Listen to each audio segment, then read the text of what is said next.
Baik, saya mulai ya. Bismillahirrahmanirrahim. Assalamualaikum warahmatullahi wabarakatuh. Waalaikumsalam warahmatullahi wabarakatuh. Apakah suara saya bisa terdengar dengan jelas? Terdengar. Bisa, Bu. Terdengar. Baik. Sebelum kita mulai untuk sosialisasi buku pedoman penulisan proposal dan skripsi, kita awali dengan berdoa terlebih dahulu. Berdoa dipersilahkan. Berdoa selesai. Untuk tingkat ini, ada berapakah jumlah total mahasiswanya? 58. 58. Berarti ada 2 mahasiswa yang belum masuk.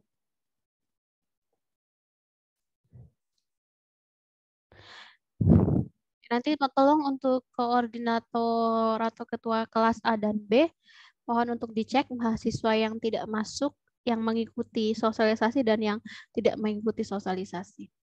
Oke, hari ini saya akan menyampaikan kaitannya dengan bagaimana sistematika, kemudian alur, proposal penelitian, dan skripsi di program studi farmasi program sarjana Fakultas Ilmu Kesehatan Universitas Muhammadiyah Gombong.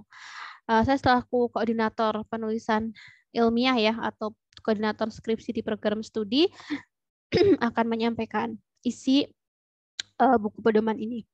Untuk legalitasnya sedang kami ajukan legalisasinya ke Wakil Rektor 1 yaitu Bu Isma Yuniar.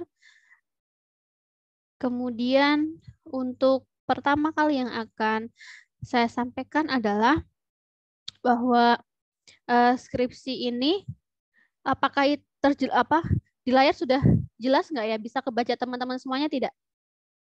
Bisa, Bu. Bisa terbaca ya, jelas ya, mudah-mudahan ya. Oke, untuk skripsi ini adalah kedudukannya sama dengan mata kuliah yang lainnya, hanya berbeda bentuk, kemudian hanya berbeda proses belajar dan cara penilaiannya. Untuk bobot skripsi itu ada 4 SKS, di mana bobot skripsi ini setara dengan 16 sampai 20 jam per minggunya. Kemudian penelitian yang mendasari penulisan skripsi ini itu dapat penelitian dasar atau basic research atau penelitian terapan atau applied research dan didasari oleh minat intelektual mahasiswa.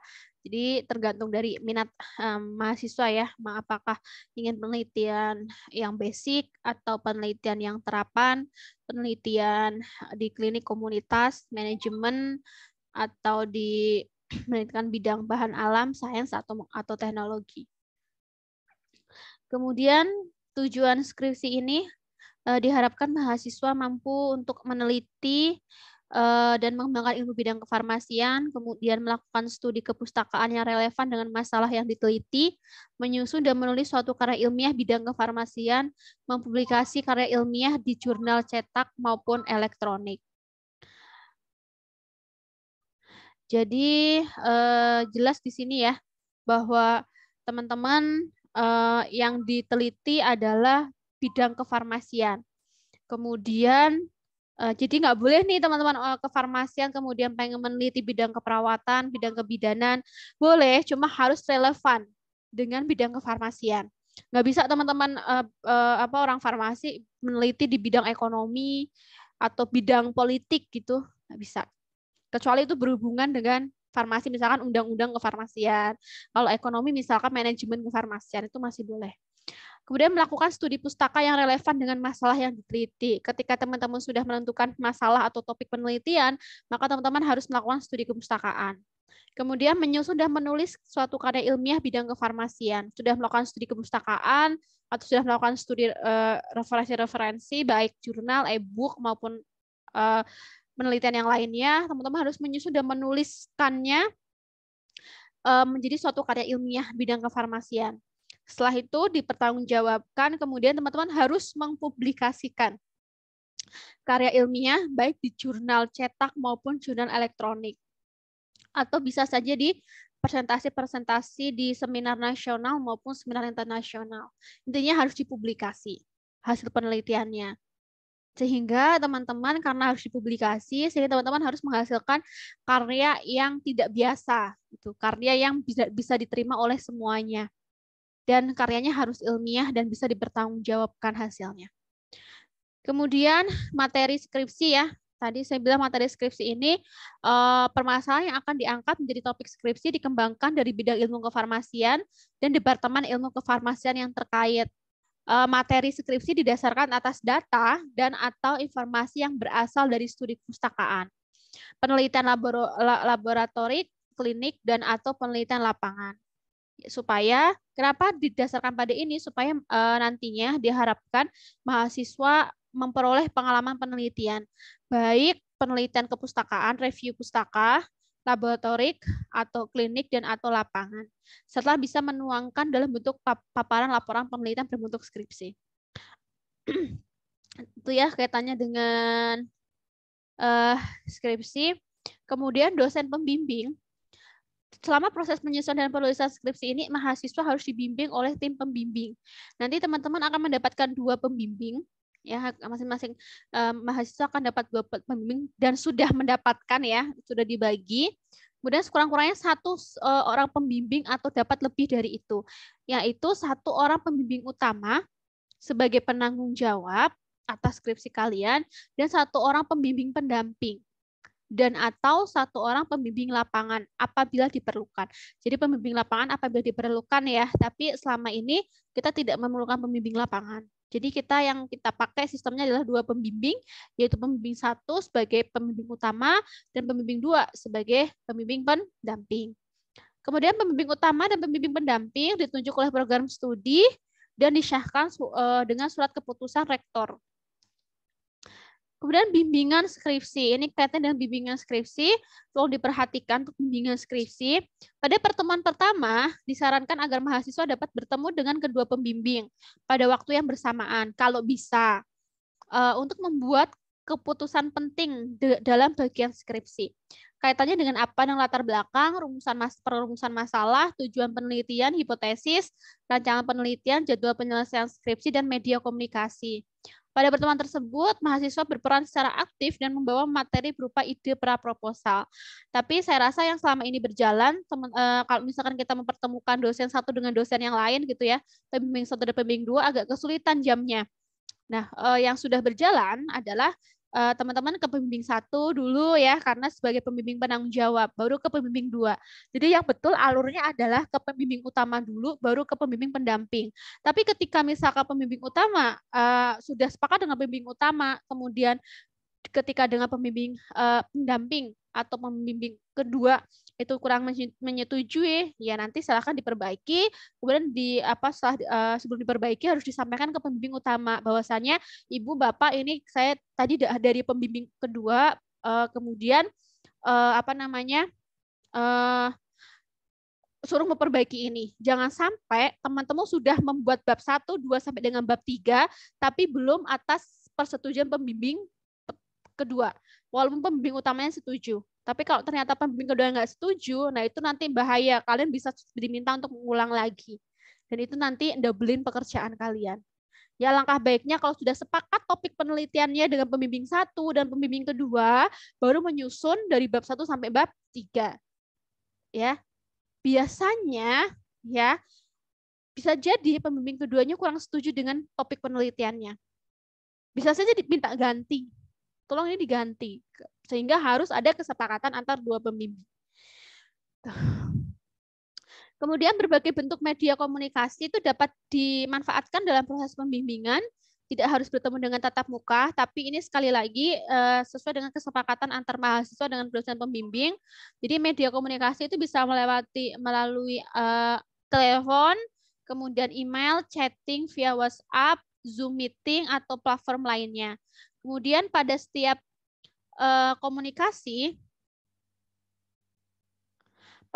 komunikasi disarankan agar mahasiswa sebelumnya mengirimkan materi tertulis atau pernyataan spesifik sebagai bahan diskusi dan membuat appointment untuk konsultasi. Nah, sebelum teman-teman berkonsultasi kepada dosen pembimbing, itu jangan kosong gitu. ketika bimbingan terus kalian kosong gitu, nggak ada ide dan lain sebagainya, itu jangan sampai. Jadi ketika sudah maju ke pembimbing 1 atau pembimbing kedua, itu teman-teman harus sudah punya rancangan penelitian atau enggak gambaran, kemudian alasan kenapa meneliti itu, apa urgensinya penelitian itu, kemudian metodenya mau bagaimana, atau proses pengambilan datanya mau seperti apa. Setidaknya punya materi itu. Saya rasa beberapa mahasiswa sudah boleh melakukan bimbingan ya, dengan pembimbing 1 maupun pembimbing 2.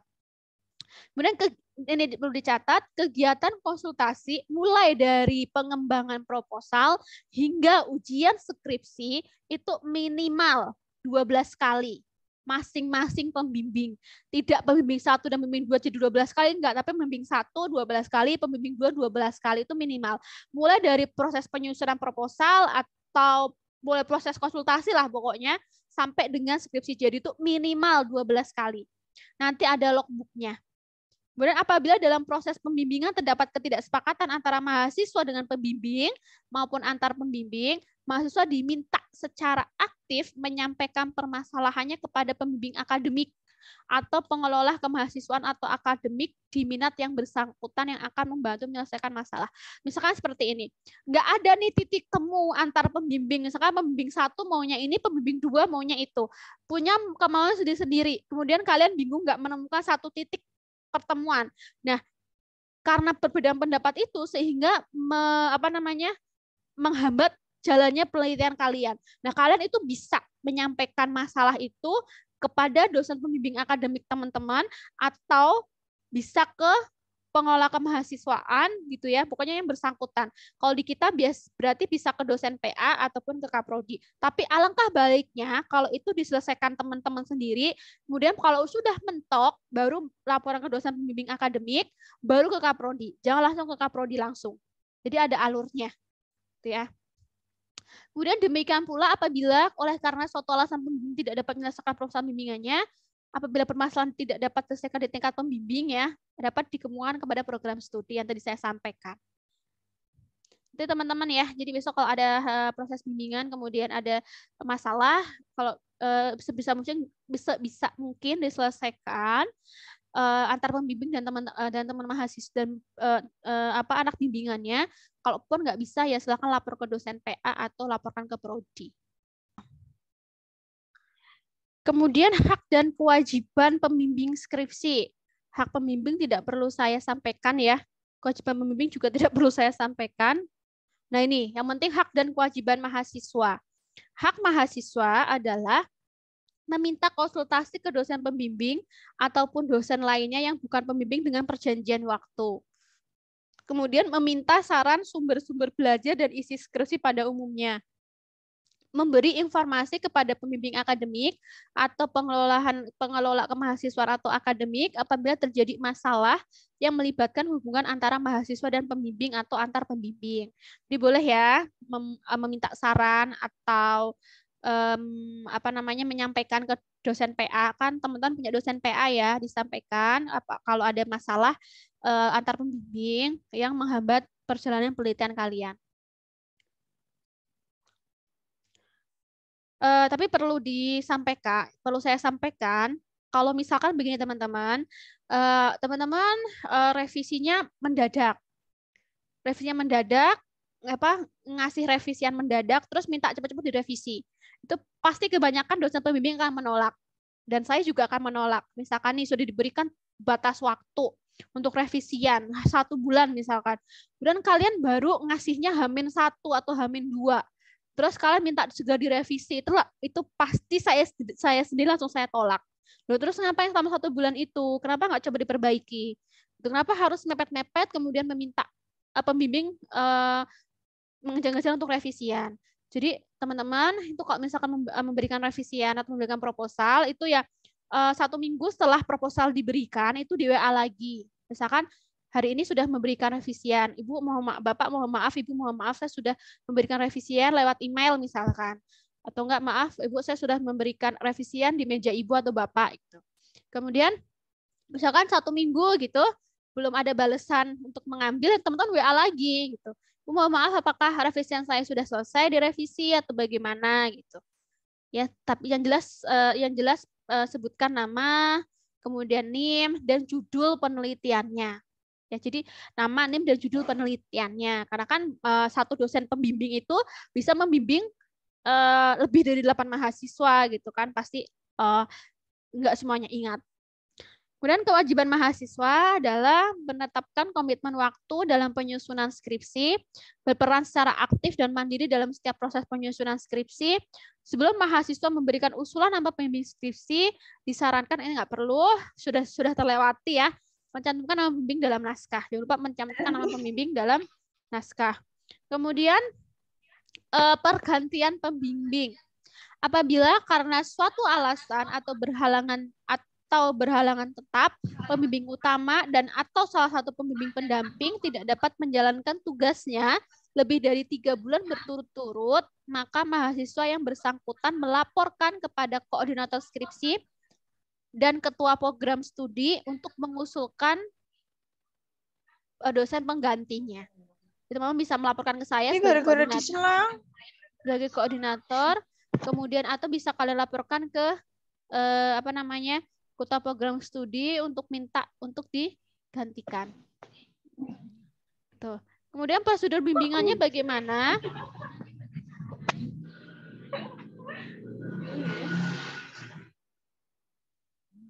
Yang belum di-mute siapa ya?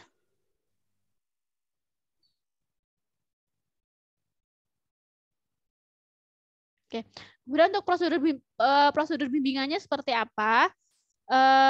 Tim pembimbing memantau proses pembimbingannya dengan menggunakan buku catatan atau logbook bimbingan skripsi. Nanti ada di lampiran akan saya tampilkan logbooknya seperti apa.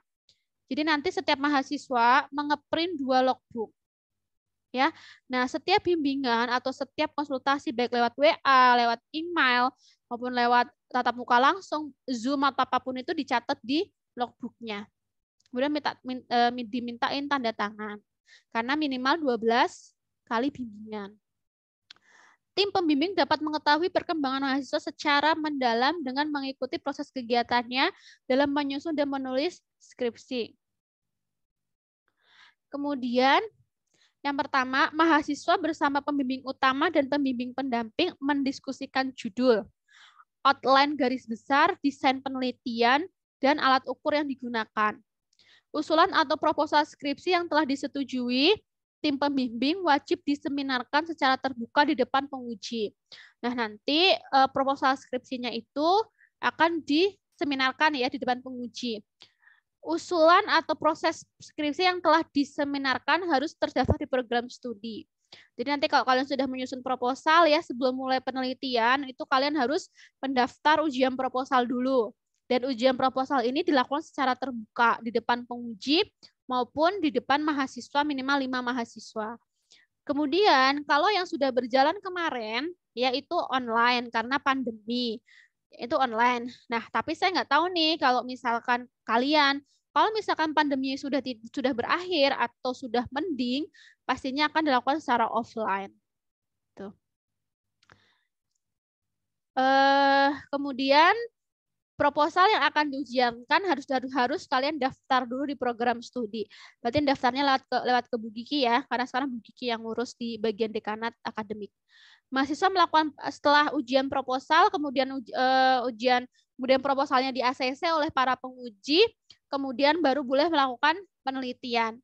Mahasiswa melakukan penelitian dengan supervisi tim pembimbing skripsi. Nah, setiap langkah kalian lakukan, ya setiap prosedur pengambilan data yang kalian lakukan itu harus kalian laporkan ke dosen pembimbing. Jangan sampai lost doll ya, dalam artian tiba-tiba pembimbing dapat hasilnya, padahal hasilnya salah. Nanti bisa mengulang lagi teman-teman. Ya, jadi nanti makan waktu. Mending setiap proses, misalkan uji tabung gitu ya, uji tabung hasilnya begini Bu, sudah cukup atau belum? Kemudian atau misalkan ngambil data di lapangan, ini misalkan jumlah pasiennya atau jumlah respondennya hanya 5, ini bagaimana misalkan begitu. Misalkan ini kriteria inklusi atau eksklusinya nggak bisa, itu pokoknya harus selalu dilaporkan kepada pembimbing. Apabila skripsi tidak dapat diselesaikan pada semester bersangkutan, itu semester 8 belum bisa selesai, maka mahasiswa diperkenankan menyelesaikan pada semester berikutnya. Jadi kalau misalkan skripsi kalian tidak selesai pada semester 8, ini sudah terjadi di kakak tingkat kalian. Ada sekitar 7 mahasiswa yang tertinggal. Tidak bisa wisuda kemarin. Karena tidak bisa menyelesaikan skripsinya tepat waktu. Karena apa? Karena yang pertama mereka, saya nggak tahu kendalanya ya. Yang jelas kalau misalkan hanya 7 orang tertinggal, bisa saja mereka malas untuk mengerjakan. Atau nggak mepet-mepet sukanya. Ya, oke lah, pertama, kedua kita maklumi. Kalau sudah ketiga kita udah nggak mau tahu, terserah kalian mau ngapain, gitu. Ya, yang penting sebelum-sebelumnya Prodi sudah mengusahakan, sudah berusaha membantu untuk berjalannya penelitian teman-teman semua, tapi ternyata tetap masih males-malesan atau sukanya mepet-mepet. Ya sudah, akhirnya kita tinggal 7 mahasiswa tersebut. Dan mahasiswa diperkenalkan menyelesaikan pada semester berikutnya dengan mencantumkan kembali pada KRS-an. Jadi kalian bayar di semester 9, saya nggak tahu SPP-nya berapa, pokoknya bayar lagi, kemudian kalian KRS-an lagi. Mengambil hanya mata kuliah skripsi saja. Karena nanti di semester 8 nilai skripsinya hanya E, karena belum ujian skripsi. Tapi nanti kalau di semester 9 ngambil skripsi lagi, kemudian kalian bisa menyelesaikan di semester 9, nanti maka nilai skripsinya akan muncul. Pada semester bersangkutan, pembimbing utama memberikan huruf I atau incomplete sehingga tidak digunakan untuk perhitungan IPK. Jadi berarti tetap masuk cuma I. Kemudian semester bersangkutan tetap diperhitungkan dalam waktu masing-masing studi. Apabila skripsi tidak dapat diselesaikan dalam 2 semester berturut-turut, jadi nggak bisa diselesaikan dalam semester 9 dan 10, maka tetap diberlakukan penilaian, yaitu mahasiswa diperkenankan apabila nanti kalian semester 9 dan 10 nggak selesai nih skripsinya, tetap nih, ya, mungkin dengan alasan apapun atau dengan masalah apalah gitu, nggak bisa selesai dalam semester 9 dan 10, mahasiswa diperkenankan menyelesaikan pada semester berikutnya dengan mencantumkan kembali ke KRS-an lagi. Pada semester bersangkutan nanti nilainya yang skripsi diberi huruf I atau incomplete. Kemudian semester bersangkutan tetap diperhitungkan dalam waktu maksimal studi. Pembimbing utama melalui ketua program studi memberi peringatan tertulis kepada mahasiswa. Jadi nanti ada peringatan tertulisnya. Kayak kemarin kita sudah memberikan surat peringatan. Jadi semester angkatan pertama yang 2016 itu mahasiswa tidak ada kabar selama 2 semester berturut-turut. Kita surati mereka. Silahkan untuk menyelesaikan skripsi dalam waktu dekat atau kami keluarkan gitu. Dengan kami berikan surat pengunduran diri. Jadi sudah tidak aktif sebagai mahasiswa. Itu sudah kami lakukan di semester yang di angkatan yang pertama, angkatan 2016 ada 3 mahasiswa. Kemudian apabila skripsi tidak dapat diselesaikan dalam 3 semester berturut-turut, berarti semester 9, 10, 11, pembimbing utama memberi huruf mutu E. Mahasiswa diharuskan menempuh kembali skripsi tersebut dengan topik yang berbeda. Tim pembimbing bisa tetap sama atau berbeda. Kalau 3 semester berturut-turut bisa selesai. Selanjutnya berlaku ketentuan pengambilan skripsi mulai dari awal lagi. Jadi mulai penyusunan proposal lagi. Karena sudah berbeda topik penelitiannya. Jadi mulai dari awal lagi, dari nol. Penunjukan tim pembimbing dimulai dari awal. Apabila skripsi tidak diselesaikan pada semester yang bersangkutan, maka berlaku seperti butir 5 di atas. Jadi ini ya. Sama 3 semester berturut-turut harus nanti pembimbing utama memberikan nilai E, kemudian mahasiswa ganti pembimbing atau bisa ganti topik penelitian mulai dari 0. Tuh. Kemudian ini adalah persyaratan akademik dan administrasi.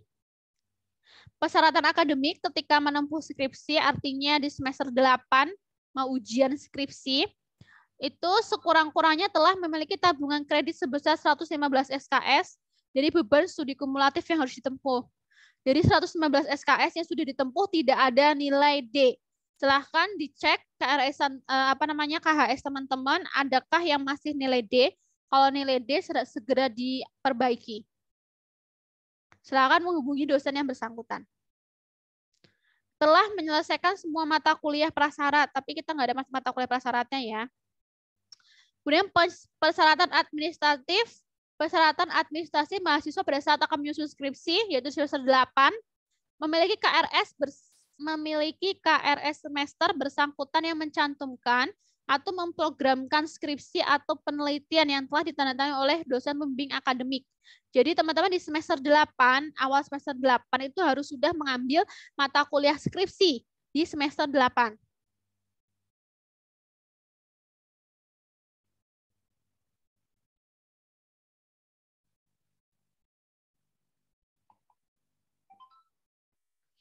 Gitu. Kemudian telah menyelesaikan biaya SPP, sumbangan dan biaya lain sesuai dengan ketentuan. Nanti urusannya dengan keuangan, pokoknya kita di prodi itu hanya nanti kalian ketika mau ujian skripsi, kalian mengumpulkan KRS skripsi. Di mana nanti KRS-nya itu sudah ada nama mata kuliah skripsi di semester 8. Berarti tandanya kalian sudah mengambil mata kuliah skripsi. Kalau misalkan belum bisa ya, belum ada mata kuliah skripsi di KRS-an kalian ya, belum bisa melakukan ujian skripsi. Nanti setelah selesaikan masalahnya dengan keuangan atau bicarakan dengan dosen pembimbing akademik baiknya bagaimana. Gitu ya. Kemarin ada masalah kaitannya dengan ada satu mahasiswa itu kebetulan pembimbing keduanya saya sudah lama ACC 1 bulan lebih. Tapi orangnya kok nggak ujian-ujian proposal gitu ya. Atau iya nggak ujian-ujian proposal nggak salah waktu itu. Atau nggak ujian-ujian skripsi ya. Nah akhirnya saya panggil anaknya. Mbak, kamu kenapa nih nggak ujian? Saya kan sudah ACC 1 bulan lebih. Logikanya kamu harus sudah maju ujian loh gitu kan. Ternyata dia ada kendala keuangan. Nah itu nanti ada kebijakan dari prodi. Tapi tolong itu dibicarakan ke dosen pembimbing akademik ya. Ada yang mau ditanyakan mungkin silahkan sebelum saya berlanjut ke sistematika kaitannya dengan bimbingan dan lain sebagainya, silahkan. Sebelum saya lanjutkan ke yang lainnya. Monggo yang mau bertanya silahkan.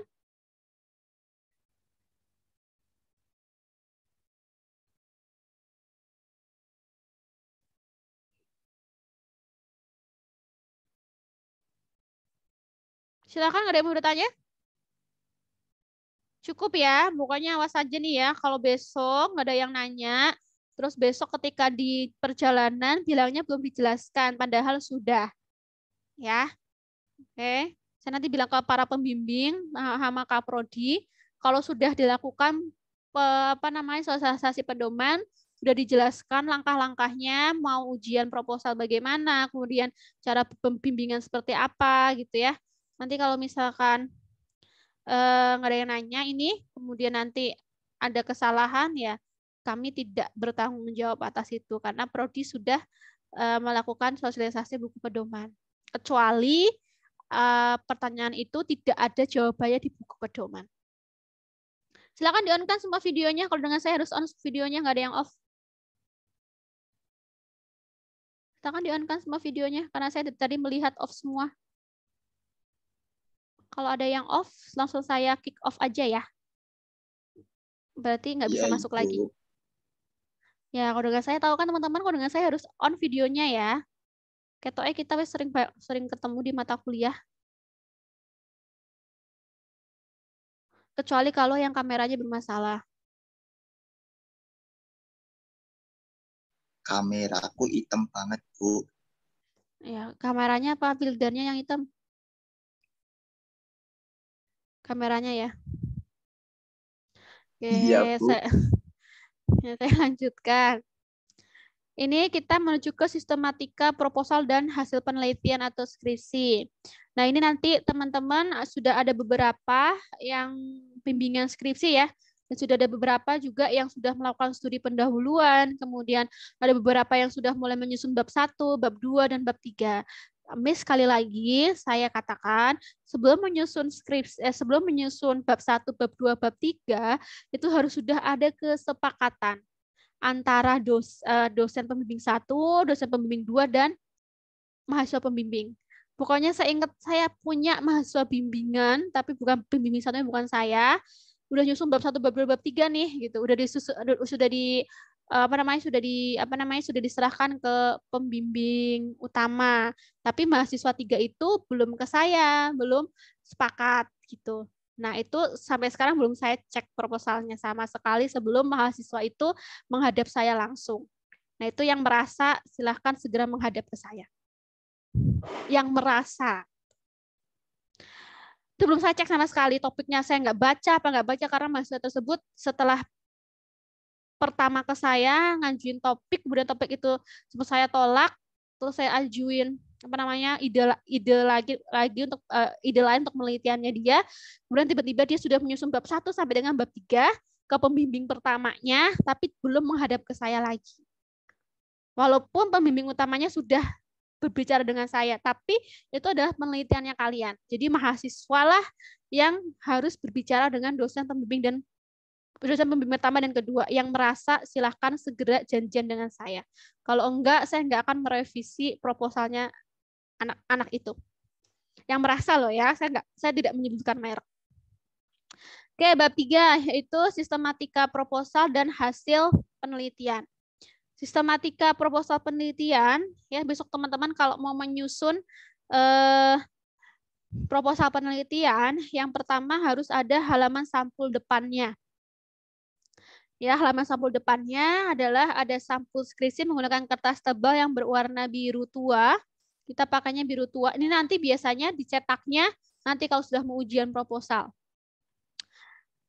Sesuai dengan standar program prodi farmasi program sarjana, kemudian judul ditulis secara singkat dan jelas, menunjukkan masalah yang akan diteliti, kemudian lambang atau logo menggunakan lambangnya Universitas Muhammadiyah Gombong.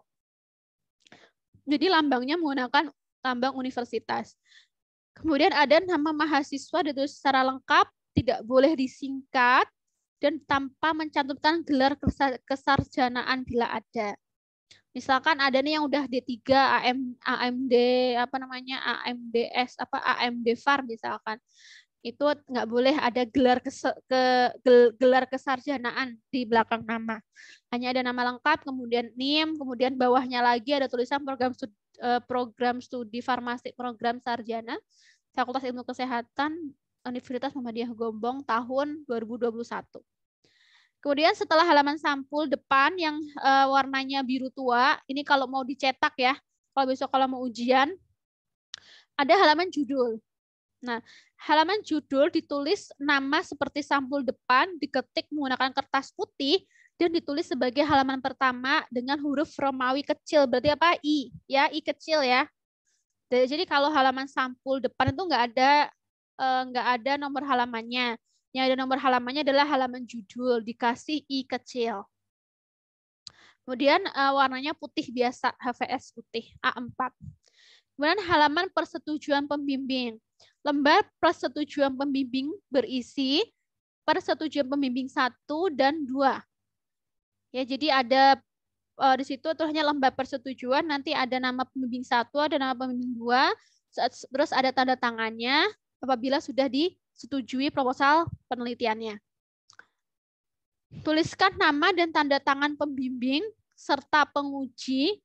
Ini kalau misalkan mau ujian proposal ya, dengan tanggal ujian kalau mau ujian dengan menggunakan tinta berwarna biru.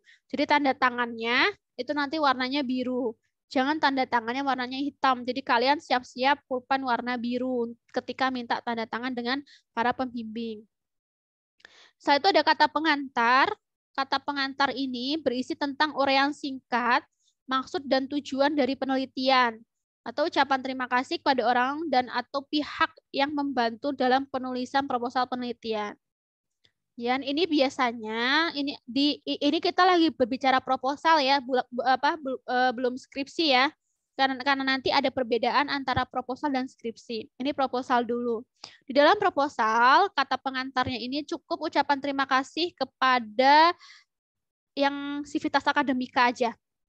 Nggak ada yang terima kasih kepada, ada kemarin mahasiswa, terima kasih kepada kucingku yang telah menemani melembur dan sebagainya, itu nggak di sini tempatnya. Dan terima kasih kepada yang tercinta, Mas siapa atau Mbak siapa, itu nggak di sini tempatnya. Ya, terima kasih kepada teman-teman kelas AB apa lain sebagainya, itu nggak di sini tempatnya. Nanti ada di halaman persembahan. Ya, diingat-ingat ya, ini hanya untuk sivitas akademika. Kemudian setelah kata pengantar ada daftar isi, di mana daftar isi ini berisi gambaran menyeluruh tentang isi proposal, ditulis secara sistematis dari judul bahasan, subjudul, dan anak subjudul. Disertai nomor halamannya. Misalkan judulnya adalah pendahuluan. Bab 1 pendahuluan, halaman berapa. Nanti subbabnya ada lagi nih, 1.1 latar belakang. Ditulis 1.2 rumusan masalah, 1.3 tujuan penelitian, 1.4 manfaat penelitian, dan lain sebagainya. Jadi bab dan subbab itu ditulis, kemudian disertai dengan nomor halamannya. Kita sudah menuju ke daftar isi, kemudian ini ke bab 1 yaitu pendahuluan. Bab 1 ini isinya ada latar belakang, ada latar belakang, kemudian ada rumusan masalah, ada tujuan, ada manfaat, dan ada keaslian penelitian. Jadi di dalam bab 1 ini ada 5 subbab. Ya. Yang pertama latar belakang. Pada subbab latar belakang ini, itu kalian harus menguraikan apa yang terjadi, apa yang menjadi fenomena atau masalah mengapa penelitian perlu dilakukan. Itu di latar belakang masalah. Jadi alasan-alasan mengapa kalian perlu mengambil topik penelitian itu. Data dan fakta yang mendukung alasan penelitian dicantumkan, termasuk hasil penelitian terdahulu, untuk mempertegas bahwa fenomena tersebut perlu diteliti. Teori ilmu kefarmasian maksudnya ini. Teori ilmu kefarmasian yang berkaitan dengan masalah atau fenomena yang akan diteliti perlu dijelaskan untuk mendasari dan memperkuat penelitian ini dilakukan. Bagian ini juga memaparkan harapan dari peneliti tentang pentingnya dilakukan penelitian dan gaps knowledge atau kesenjangan keilmuan. Jadi di latar belakang masalah ini, selalu saya bilang ke mahasiswa, hanya dengan membaca latar belakang masalah ini, kalian bisa menggambarkan penelitian kalian itu apa, kemudian mengapa penelitian itu perlu diambil, kemudian disertakan dengan hasil-hasil penelitian yang terdahulu. Supaya untuk menguatkan bahwa perlu dilakukan penelitianmu ini loh. Kalau misalkan perlu dilakukan hasil studi pendahuluan, maka tampilkan hasil studi pendahuluan di latar belakang. Itu bisa memperkuat topik penelitian yang akan kalian angkat. Nah, biasanya kalau teman-teman di bidang komunitas, klinik, kemudian manajemen, gitu ya, biasanya mencantumkan hasil studi pendahuluan. Karena itu menjadi dasar mengapa masalah itu diambil, kemudian mengapa tempat yang kita gunakan untuk penelitian adalah di rumah sakit A, B, atau C, atau desa A, B, atau C, atau apotek A, B, atau C. Itu bisa menyertakan hasil studi pendahuluan di latar belakang. Pokoknya sesuatu hal yang bisa memperkuat penelitian kalian, why, kenapa perlu dilakukan. Kemudian apa perbedaan penelitian ini dengan penelitian sebelumnya, itu ada di latar belakang masalah. Nah, latar belakang masalah itu tidak perlu banyak-banyak halamannya. Kalau bagi saya cukup 2 halaman. Singkat, padat, jelas. Kemudian yang kedua adalah yang subbab kedua adalah rumusan masalah. Di mana rumusan masalah ini pada umumnya rumusan masalah dituliskan dalam kalimat tanya. Dan sebaiknya perumusan masalah ini mencerminkan hubungan 2 variabel atau lebih. Perumusan masalah ini diambil di latar belakang masalah yang diungkapkan. Jadi jangan sampai latar belakang masalah yang ngomong A, rumusan masalahnya ngomong B. Jadi ada keterkaitan antar rumusan masalah dengan latar belakang masalah. Dan adanya keterkaitan antar variabel penelitian. Kemudian tujuan. Tujuan itu ada 2, tujuan umum dan tujuan khusus. Kalau tujuan umum itu mengungkapkan masalah secara umum. Tujuan khusus itu dapat mengungkapkan spesifikasi tujuan yang akan diteliti. Biasanya untuk tujuan umum itu hanya 1 kalimat. Nah, biasanya kalau tujuan khusus itu disesuaikan dengan rumusan masalah. Nah, untuk manfaat penelitian itu ada 3. Jangan lupa ada 3 ya. Manfaat bagi pengembangan ilmu, khususnya bidang kefarmasian, kemudian manfaat bagi praktisi atau tempat penelitian, dan manfaat bagi masyarakat. Jadi ada 3 ya manfaatnya, nanti dicek lagi yang sudah menyusun proposal. Yang terakhir dari bab pendahuluan adalah keaslian penelitian. Pada keaslian penelitian ini, peneliti menampakkan penelitian sejenis dan membedakan antara judul penelitian dengan penelitian lain. apa perbedaannya dan apa yang menjadi persamaannya dalam penelitian sebelumnya.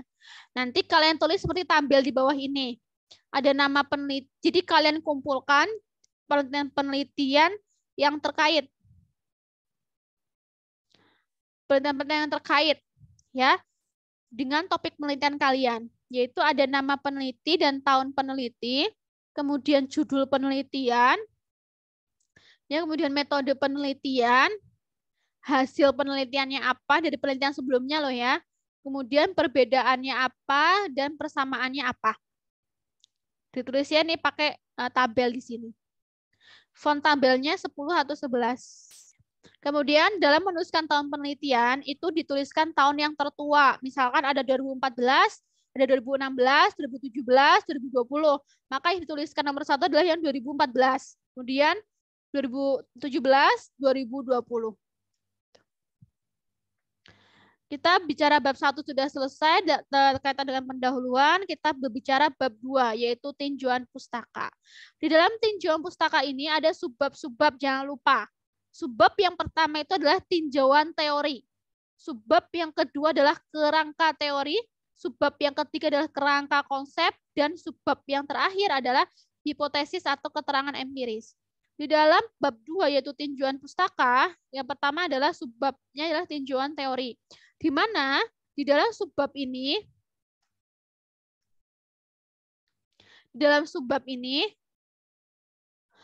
dapat menjelaskan teori-teori yang relevan dengan masalah yang diteliti. Misalkan kalian telah mau menguji aktivitas antibakteri ekstrak daun kersen misalkan. Jangan sampai tinjauan teorinya ya tentang daun kersen, morfologinya, taksonominya, kemudian kandungan-kandungan kimianya, aktivitas penelitian yang sesuai yang sudah pernah diteliti tentang daun kersen. Kemudian tentang bakteri yang digunakan apa, misalkan bakterinya S. aureus, maka tulis morfologi S. aureus bagaimana, kemudian fase pertumbuhannya S. aureus bagaimana, media pertumbuhan buat S. aureus bagaimana, terus cara ngecek S. aureus itu bagaimana. Kemudian tentang daun ekstraksinya apa nih, misalkan daun kersen kan pasti diekstrak dulu ya, teori tentang ekstraksi misalkan. Kemudian metode-metode ekstraksi, kemudian kelebihan dan kelemahan masing-masing metode. Jangan sampai kita misalkan mau aktivitas antibakteri daun kersen yang jadi tinjauan teorinya bukan tentang daun kersen, malah daun mangga misalkan. Itu nggak boleh. Atau nggak misalkan mau antibakteri yang ditulis di tinjauan teori malah antiinflamasi, itu juga nggak boleh. Jadi di dalam tinjauan teori itu menjelaskan tentang teori-teori yang relevan dengan masalah yang akan diteliti. Ya, tinjauan pustaka ini atau tinjauan teori ini, tinjauan teori. Tinjauan teori ini dapat pula berisi uraian tentang data sekunder yang diperoleh dari jurnal-jurnal ilmiah atau hasil penelitian pihak lain yang dapat dijadikan asumsi-asumsi yang memungkinkan terjadinya penalaran untuk menjawab masalah yang diajukan lebih dari satu teori. Bisa saja kalian mengambil teori-teori dari data-data sekunder dari jurnal-jurnal atau hasil penelitian yang ada sebelumnya. Kemudian subbab yang kedua adalah kerangka teori, di mana kerangka teori ini pada prinsipnya adalah kerangka pemikiran. Jadi tinjauan teori ini kalian bikin bagan. Ya, supaya kenapa sih harus perlu dibikin kerangka teori? Supaya kerangka ini dimaksudkan untuk menjelaskan permasalahan yang akan dilakukan penelitian berdasarkan teorinya. Ada kerangka konsep. Apa itu kerangka konsep? Kerangka ini diturunkan dari kerangka teori yang ada yang kemudian dispesifikkan dan diperjelas sesuai dengan penelitian yang akan dilakukan. Jadi dalam kerangka konsep ini nanti adanya hubungan antar variabel. Jadi nanti jelas variabel bebasnya apa, terkendalinya apa, kemudian variabel tergantungnya apa. Berarti ada nggak hubungan antar variabel? Tuh. Kemudian ada hipotesis atau keterangan empiris. Nah, hipotesis atau keterangan empiris ini adalah merupakan suatu jawaban sementara dari masalah penelitian yang akan diuji. Ya, jadi hipotesis yang dipilih oleh para peneliti akan mempengaruhi desain penelitian dan eksperimen yang dilakukan dan akan mengarahkan cara hasil penelitian dikomunikasikan melalui laporan hasil penelitian. Nah, untuk hipotesis saya rasa pernah dijelaskan di metodologi penelitian ya, ada beberapa jenis hipotesis, jadi nggak perlu saya ulang. Untuk keterangan empiris pun juga sama. Jadi ini kalau keterangan empiris ini, kalau misalkan penelitiannya sama sekali belum pernah diteliti dimanapun dan belum pernah diteliti oleh siapapun. Jadi kita nggak bisa membuat hipotesis. Jadi ya hasilnya belum bisa tergambar karena sama sekali belum pernah ada penelitian sebelumnya yang topiknya sama, kemudian walaupun beda tempat, tapi topik sama, itu sudah bisa dibuat hipotesis. Tapi kok benar-benar belum ada sama sekali gitu ya, itu dibuat keterangan empiris. Kemudian kita ke bab 3. Bab 3 adalah metodologi penelitian. Di bab 3 ini intinya adalah menggambarkan prosedur penelitian teman-teman, menggambarkan instrumen yang akan digunakan. Di dalam bab 3 ini itu terdapat banyak subbab. Ya. Terdapat banyak subbab. Yang pertama adalah desain atau rancangan penelitian. Desain atau rancangan penelitian. Artinya misalkan apakah penelitian ini adalah jenis penelitian eksperimental atau penelitian deskriptif atau jenis penelitian yang lainnya. Dituliskan di subbab desain atau rancangan penelitian. Kemudian yang kedua adalah populasi dan sampel atau partisipan. Ini kalau misalkan penelitiannya adalah kualitatif. Artinya kalau penelitiannya di lapangan. Misalkan populasinya berapa orang gitu ya. Kemudian jumlah partisipannya berapa orang berdasarkan perhitungan apa. Ini biasanya untuk orang-orang yang penelitian bukan di laboratorium. Untuk yang di laboratorium subbab populasi dan sampel tidak perlu. Kemudian sebab yang ketiga adalah tempat dan waktu penelitian. Di sini berisi mengenai penjelasan tempat dan waktu yang akan digunakan dalam penelitian. Misalkan tempat penelitiannya di RSUD Perbun, atau tempat penelitiannya di Laboratorium Terpadu Universitas Muhammadiyah Gombong. Bisa. Waktu penelitiannya mulai dari penyusunan proposal. Ya. Kemudian variabel penelitian. Untuk variabel penelitian ini berisi tentang penjelasan, berisi tentang penjelasan variabel dalam penelitian, baik variabel bebas, variabel terikat, maupun variabel terkendali. Jadi isinya di ini adalah variabel bebasnya apa, variabel terikatnya apa, variabel terkendalinya apa. Dituliskan di subbab variabel penelitian. Kemudian yang kelima adalah definisi operasional. Ini menggunakan tabel di mana isi dari definisi operasional adalah berisi penjelasan tentang variabel yang digunakan dalam penelitian yang lebih spesifik dan dapat membantu dalam pembuatan instrumen penelitian serta penjelasan tentang skala pengukuran yang digunakan. Oke, di sini ada misalkan variabel bebasnya apa nih gitu ya. Variabel bebasnya misalkan konsentrasi ekstrak. Nah, definisi dari konsentrasi itu apa? Terus cara mengukurnya bagaimana? Terus hasil ukurannya apakah persen atau mikrogram per mili atau miligram per mili? Ini skala ukurannya apa? Numerik, nominal atau apa? Itu di sini semuanya. Kemudian yang ke-6 itu adalah instrumen penelitian. Instrumen penelitian ini berisi penjelasan tentang alat atau bahan yang digunakan untuk pengambilan data, teori atau sumber pustaka yang digunakan untuk dasar pembuatan instrumen penelitian. Selain itu juga harus memuat bagaimana cara interpretasi dari instrumen yang digunakan. Nah, di sini isinya misalkan alat dan bahannya apa saja. Kemudian instrumen penelitian misalkan kriteria, kalau misalkan pakai kuesioner ya, nanti kriteria inklusinya apa, kriteria eksklusinya apa, kemudian cara mengukurnya bagaimana. Kalau misalkan instrumen kan cara pengukurannya bagaimana, apakah kategori baik, sangat baik, cukup, kurang, itu bagaimana. Nah, kalau yang namanya penelitian di laboratorium, itu ada alat-alat yang digunakan apa saja, kemudian bahan-bahan yang digunakan apa saja di bagian instrumen penelitian. Kemudian subbab yang lainnya adalah validitas dan reliabilitas instrumen. Ini subbab ini hanya untuk penelitian-penelitian yang non-laboratorium. Ya, kalau yang laboratorium nggak ada validitasnya. Kemudian ini adalah yang selanjutnya adalah etika penelitian. Nah, ini di dalam subbab etika penelitian di sini menjelaskan etika jalannya proses penelitian. Etika penelitian ditujukan untuk penelitian yang melibatkan masyarakat dan hewan uji sebagai subjek penelitian.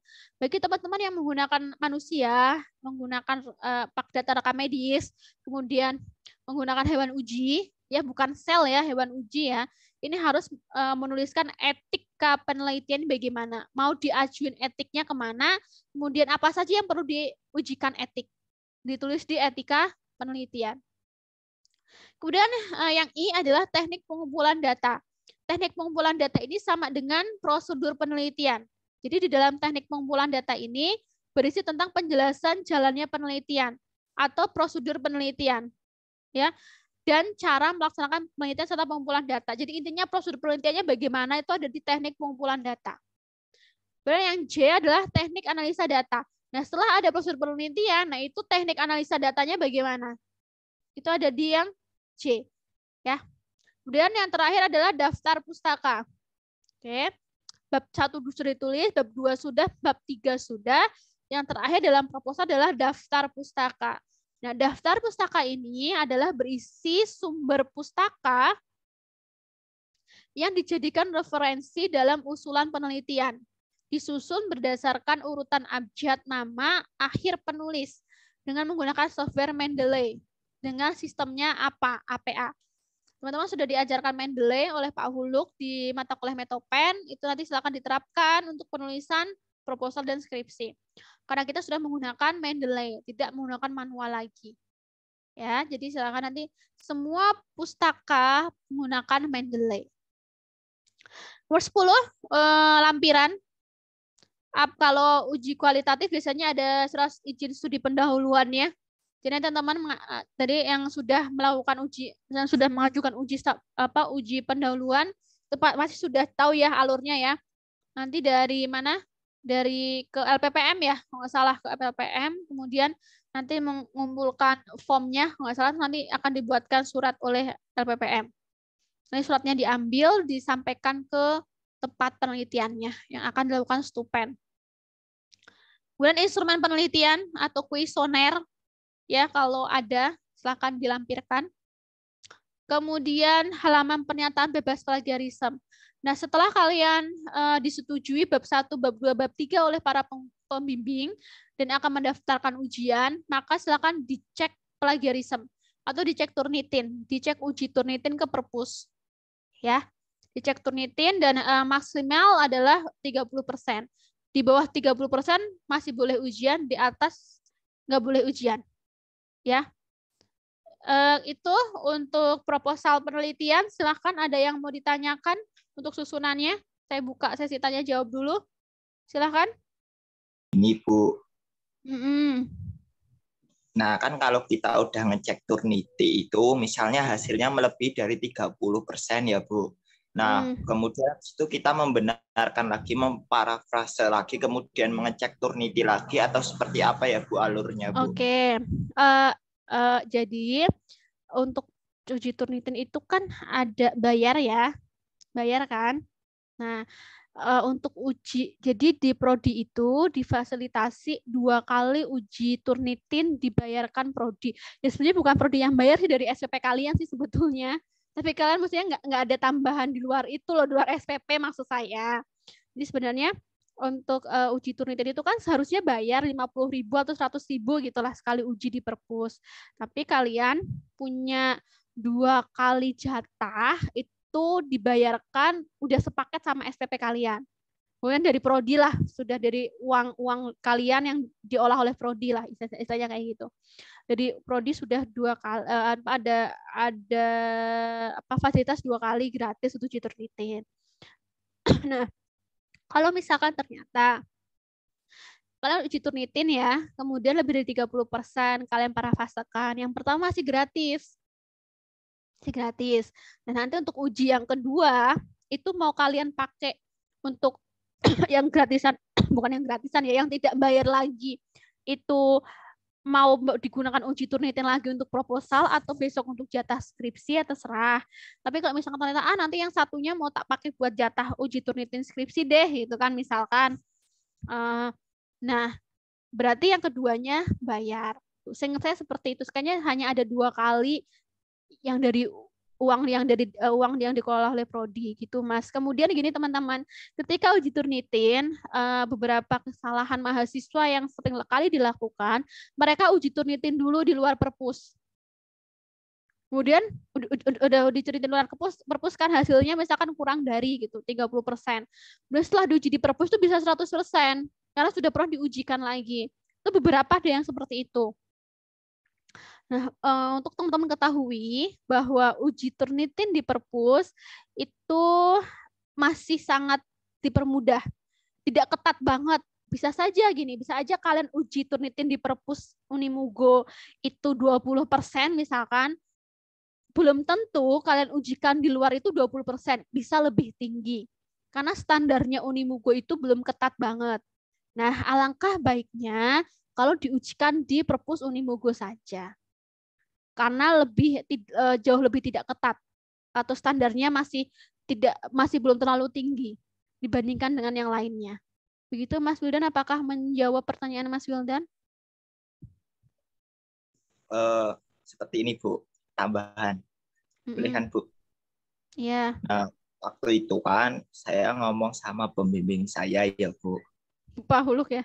Terus? Ya, nggak boleh disebut merek sama itu. Oh iya, oke. Nah, kata Pak Huluk itu diuji di luar dulu untuk mengecek statusnya itu boleh Bu. Misalnya kayak di Google gitu kan biasanya ada uji yang gratis lah. Nah, itu nggak apa-apa katanya bola. Itu nih bagusnya ini sebenarnya boleh diuji. Misalnya kita pengen mengetahui ini tempat kita sekitar berapa atau kita cek di Google kayak gitu. Nah, terus kan kalau kata Ibu tadi nggak boleh kayak gitu tuh. Nah, itu sebenarnya gimana sih Bu? Gimana? Gini, sebenarnya kalian mau uji cek Turnitin di luar juga nggak ada masalah. Uji di luar dulu kan untuk menguji hasilnya kalian. Tapi nanti hasilnya belum tentu sama dengan kalian ngecek uji Turnitin di perpus. Nah, tapi saya tadi bilang boleh uji, tapi ada beberapa mahasiswa yang seperti itu, ya. Ada beberapa yang seperti itu, kemudian dicek di perpus jadi 100%. Saya lupa apakah dia salah lupa ngeklik repositorinya atau apa, saya nggak tahu. Ada beberapa mahasiswa seperti itu. Jadi ngecek di luar kemudian ngecek di dalam 100%. Tapi ada beberapa mahasiswa yang ngecek di luar itu bisa rendah, ngecek di Unimugo juga bisa rendah. Nah, itu saya nggak tahu Mas Wildan bagaimana mahasiswa itu cara ngeceknya di luar, nggak tahu. Nah, mungkin Mas Wildan bisa nanya ke kakak-kakak tingkat yang cek Turnitin di luar tapi tidak ketika diuji di perpus tidak 100%. Atau enggak plagiatnya tidak tinggi. Itu Mas Wildan. Kayak Mbak Sri Fatona itu ya, Mbak Sri Fatona itu dulu sempat tertunda Turnitinnya karena dia ngecek di luar, kemudian setelah ngecek di perpus jadi 100%, hampir 90% mirip. Itu kan nggak bisa. Tapi mungkin ada beberapa mahasiswa yang sudah ngecek di luar, tapi ngecek di perpus nggak banyak Turnitin juga ada. Jadi silakan tanya aja Mas Wildan ke kakak-kakak tingkat bagaimana ngeceknya. Berarti ya kalau 100% kopas semua ya Bu, nggak diparafrase ya. Enggak, karena dia sudah ngecek di luar, jadi kayak terekam datanya gitu Mas. Jadi kan iya terekam datanya. Jadi sudah terekam di sana. Jadi yang dia tulis ya sama persis, walaupun itu 99% itu sebetulnya adalah dari tulisannya dia sendiri yang sudah dia cek kan Turnitin sebelumnya. Gitu. Itu ada beberapa yang terkendala seperti itu uji Turnitin.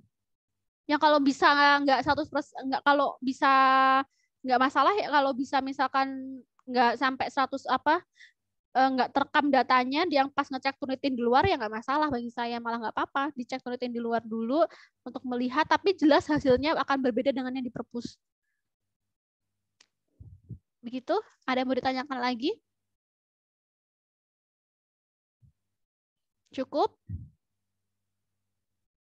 Halo, tes? Ibu mau tanya, Bu. Ya, silakan.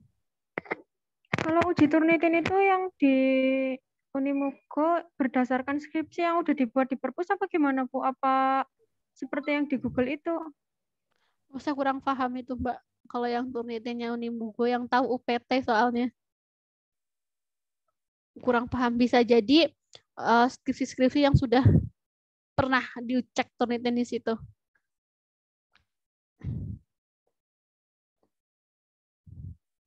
Terus itu Bu, tanya lagi kok. Ya, Kalau gimana? misal mau konsul ke Dosbing 1 ya Bu ya. Nah, tapi Dosbing 1 itu kayak terkendala sibuk gitu Bu, terus menyerahkan ke Dosbing 2. Berarti yang di logbook itu ditulisnya di logbook yang Dosbing 2 tok. Apa gimana? Nah, Mbak coba ulang lagi, Mbak. Kan misalnya Bu mau konsul ke Putus-putus Dosbing soalnya, 1. putus-putus ya gimana?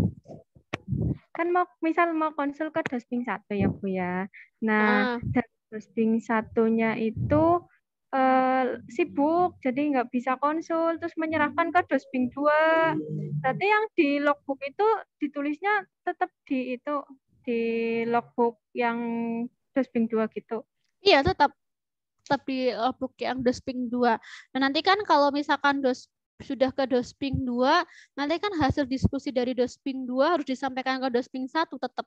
Jadi dosen pembimbing 1 tetap harus tahu perkembangan penelitiannya Mbak Norisa.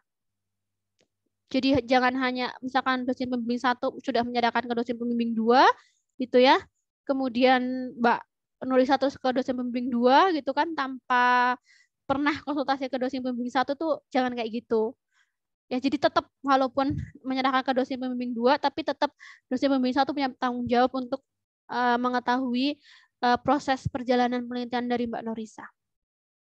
Tetap Mbak Norisa tetap inisiatif untuk melaporkan hasil bimbingan ke dosen pembimbing 2. Misalkan dosen pembimbing 2 Bu Eka misalkan ya, dosen pembimbing 1 misalkan saya menyerahkan ke Bu Eka. Dan misalkan Mbak Norisa sudah ke Bu Eka nih, sudah menentukan topik penelitian misalkan, alasan kenapa menentukan topik penelitian itu sudah disetujui sama dosen pembimbing 2. Nah, kalian Mbak Norisa sampaikan ke saya, Bu mohon maaf tadi saya sudah ke Bu Eka gitu menyampaikan tentang topik penelitian dan kemudian kami tadi sudah berdiskusi dan hasilnya seperti ini. Bagaimana menurut Ibu gitu. Alangkah baiknya seperti itu Mbak Norisa. Jadi tetap melibatkan dosen pembimbing 1. Siapa tahu dosen pembimbing 1 punya masukan-masukan. Itu Mbak Norisa. Ya Bu, terima kasih Bu. Oke, ada lagi? Ibu mohon maaf izin bertanya. Ya. Untuk sumber proposal itu minimalnya berapa tahun ya Bu? Soalnya tiap pembimbing itu beda-beda Bu. Oke, kalau jurnal itu artikel penelitian, itu alangkah baiknya itu 5 tahun. Itu alangkah baiknya. Seburuk-buruknya itu 10 tahun. Seburuk-buruknya loh ya, kalau alangkah baiknya 5 tahun. Kalau artikel penelitian, tapi seburuk-buruknya itu 10 tahun masih boleh. Kalau buku, itu pakailah buku terbitan yang terbaru. Misalkan kayak Farmakope Indonesia. Kan sudah ada Farmakope Indonesia 5 kan ya, ya pakailah yang Farmakope Indonesia 5. Misalkan Riskesdas, ya, itu kan ada yang 2013, 2011, tapi kan yang terbaru 2018.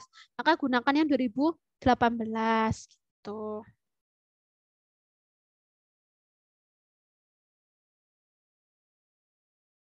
Gitu, Mbak siapa barusan tanya? Iya Bu. Terima Ya, kasih Bu. ya, tapi alangkah baiknya untuk keaslian penelitian, untuk literatur yang kuat, itu pakailah artikel penelitian yang sudah dipublikasi. Walaupun memang skripsi, tesis, TA, disertasi itu boleh dijadikan referensi, tapi untuk mencantumkan hasil penelitian sudah valid, gitu ya, sudah diakui, itu sebaiknya pakainya artikel penelitian. Skripsi, disertasi, TA itu hanya sebagai tambahan saja untuk melengkapi tinjauan pustaka. Gitu. Oke Bu, terima kasih Bu.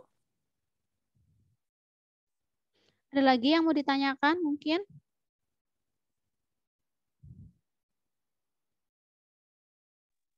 Bu. Yes, gimana? Kan itu tadi yang diterangkan Ibu ada tata cara pengganti pembimbing ya Bu. Kalau pengen ganti pembimbingnya Ibu biar pengujinya bukan Ibu sih caranya gimana Bu? Aja. Oke, untuk pergantian pembimbing tadi kan ada syaratnya. Kalau misalkan 3 bulan berturut-turut pembimbingnya nggak bisa dihubungi. itu bisa ganti pembimbing, mahasiswa bisa mengajukan pergantian pembimbing, atau misalkan pembimbing 1 atau pembimbing 2 itu bilang ke program studi kalau sudah nggak bisa membimbing, itu baru bisa diganti gitu Mas Guldan. Kalau alasannya takut kalau pengujinya Ibu sih berarti nggak boleh ganti ya Bu? Emang satu kalau nguji gimana Wildan, orang saya nguji juga kalau yang ditulis. Nggak bisa Ya lah kan, Mas Wildan. takut Bu. Maksud takut, orang saya juga manusia kok. Ya belajar, Wildan belajar. Ada lagi?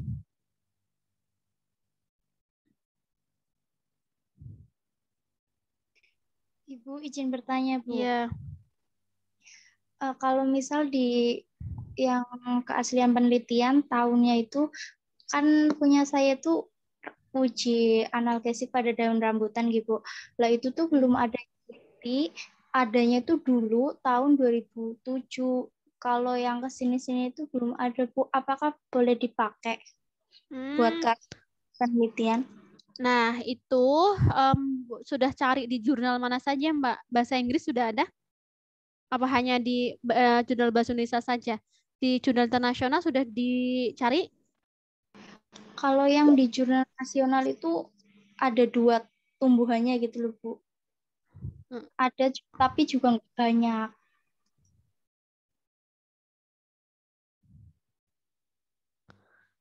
Oke, udah nyari jurnal internasional Mbak? Sudah Bu. Tapi nggak banyak juga. Analgesik daun. Sudah disusun dengan pembimbing 1 dan 2? Kata Pak Huluk sih katanya nggak apa-apa karena adanya itu. Cuman jelasnya itu yang gimana gitu. Oke. Kalau saya dan dulu saya pernah berbincang dengan dosen pembimbing tesis gitu ya. Beliau menyatakan bahwa itu penelitian 2007 gitu ya. Itu kan pasti ada alasannya kenapa tidak diteruskan penelitiannya lagi. Apakah karena memang sudah tidak potensial untuk diuji ya, atau apa kayak gitu. Kalau misalkan ternyata diuji hasilnya bagaimana dia ngujinya? Kalau ternyata hasilnya memang jelek dan tidak berpotensi, kan bisa saja peneliti itu nggak mau nguji lanjutan, sehingga tidak ada penelitian lanjutannya di tahun yang baru-baru ini. Ataukah misalkan Mbak siapa Mbak Rafika ya ini ya, suaranya Rafika kayaknya. Iya Bu. Atau misalkan Mbak Rafika belum mencari di jurnal internasional secara cermat, bisa jadi. Tuh. Atau misalkan sama-sama rambutan, beda spesies juga nggak masalah kok Mbak. Yang penting sama rambutan. Gitu, rambutannya daun rambutan ya tadi ya. Soalnya kalau rambutan itu biasanya yang paling banyak dipakai kulitnya. Gitu. Kalau daun masih jarang. Iya.